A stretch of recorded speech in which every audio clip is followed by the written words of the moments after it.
Hey, Life Designers, what's up? Welcome to Intentional Tuesdays, where this week we are going to be talking about stories.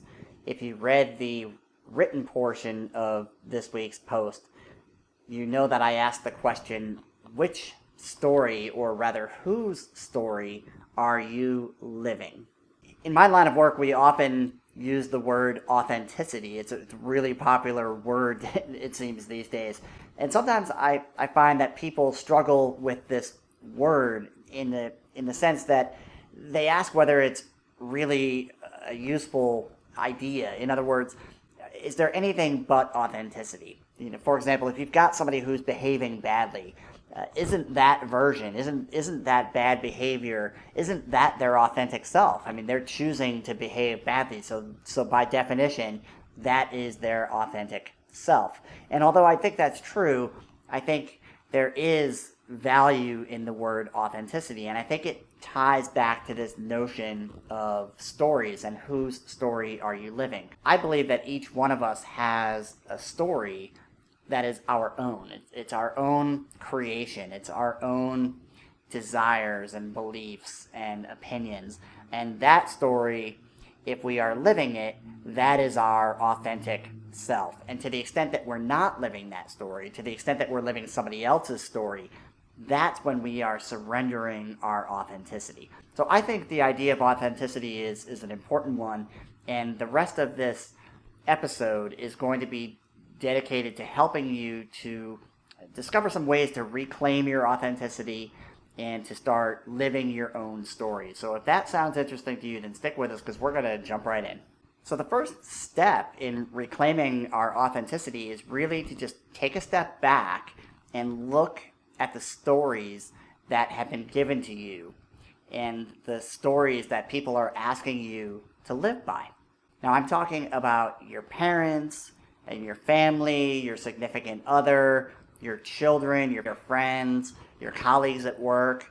Really, any group that you belong to is likely asking you to live by a certain story, and anybody who you encounter in life is also asking you to live by a certain story. So the first step is just to go through and notice those, identify them and write them down. And then simply ask yourself, what story is it that they are asking me to live? Really spell it out. Just say to yourself, what do these people, or rather, who do these people want me to be? Who is it that they expect me to be?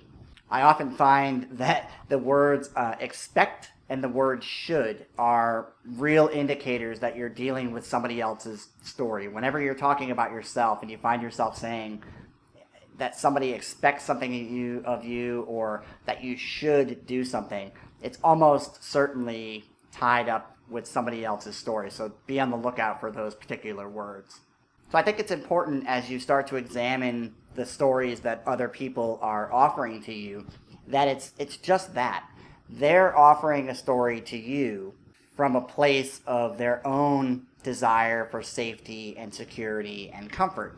I don't generally think there's malicious intent when people give us a story and ask us to live by it.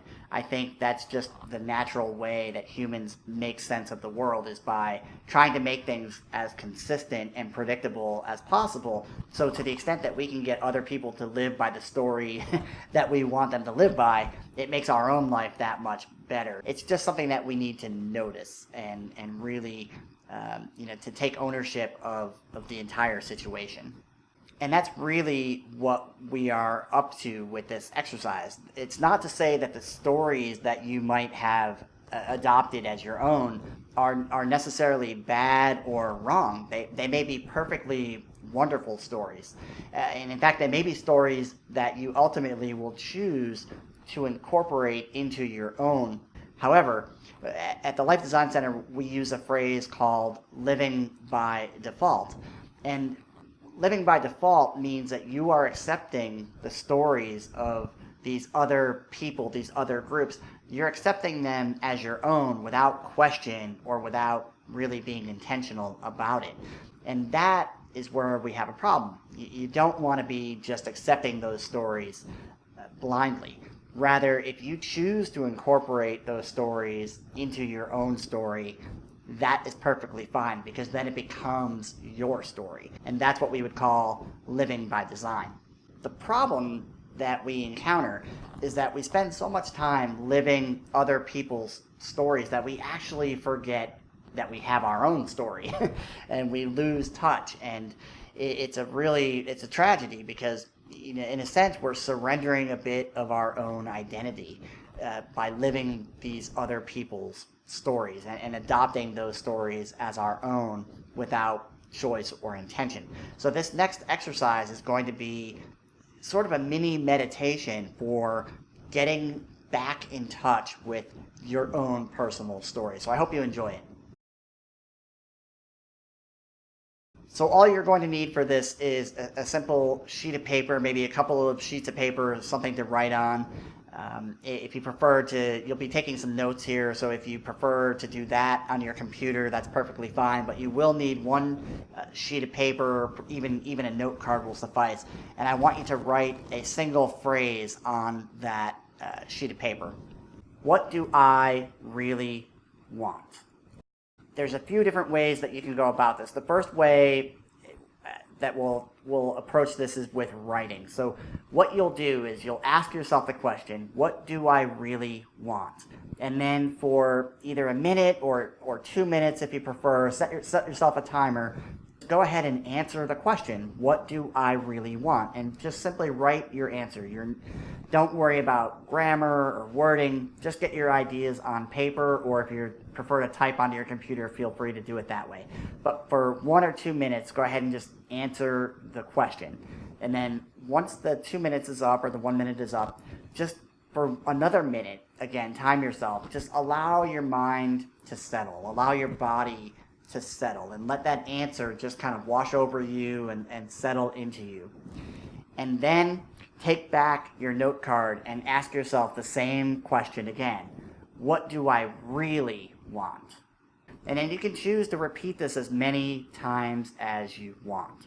I think what you'll discover is that with each successive asking of the question and responding, you will get deeper and deeper into more what I would call fundamental, more essential desires, what you really, really do want.